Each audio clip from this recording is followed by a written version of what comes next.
nouvelle pour les pêcheurs sénégalais. La Mauritanie a renouvelé mercredi 5 juin 2024 l'octroi annuel au Sénégal de 500 licences de pêche dans le cadre du protocole d'application de la Convention en matière de pêche et de l'aquaculture signée entre les deux pays en février 2001. Grâce au protocole, les pêcheurs de Saint-Louis, ville sénégalaise située à la frontière maritime avec la Mauritanie, peuvent capturer annuellement dans les eaux mauritaniennes 500 000 tonnes de poissons pélagiques, à l'exception du mulet et de la courbine, moyennant une taxe de 17 € par tonne.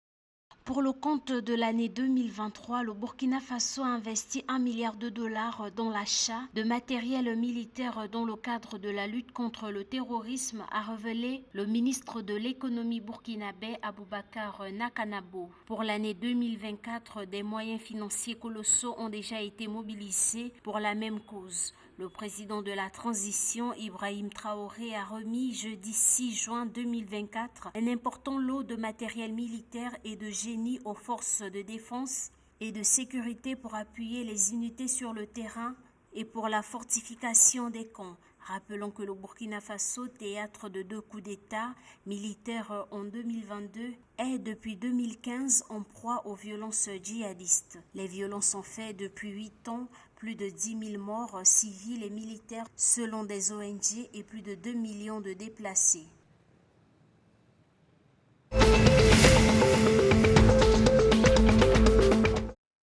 La Banque africaine d'import-export Afreximbank a annoncé le 6 juin 2024 décaisser un financement supplémentaire de 925 millions de dollars au Nigeria. Ce montant s'inscrit dans le cadre de la facilité de prépaiement de 3,3 milliards de dollars garantie par le pétrole brut nigérian. Ce financement additionnel porte le montant total de la facilité à 3,175 milliards de dollars, illustrant le succès de la première tranche de 2,25 milliards débloqués en décembre 2023. Cette première tranche avait déjà montré l'appétit du marché pour les instruments adossés aux matières premières.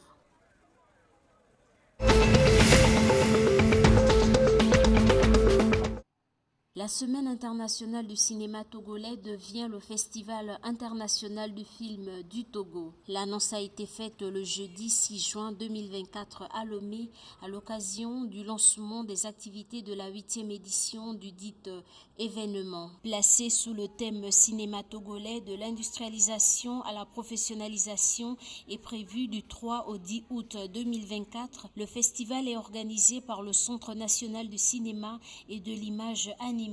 L'événement regroupe des professionnels du cinéma togolais, africain et d'ailleurs dont la Côte d'Ivoire, invités d'honneur de cette édition, des cinéphiles locaux et des internationaux ainsi que les représentants des ministères et des institutions togolais.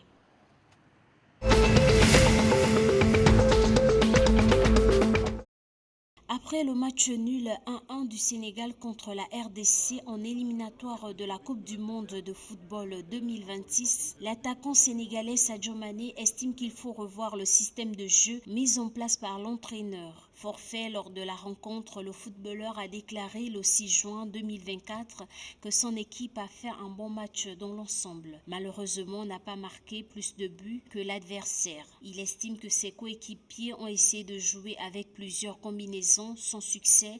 Il est temps de le revoir, surtout quand on veut devenir redoutable. Le Sénégal, avec 5 points, a perdu la tête du groupe B des éliminatoires du Mondial 2026 au profit du Soudan qui compte 7 points.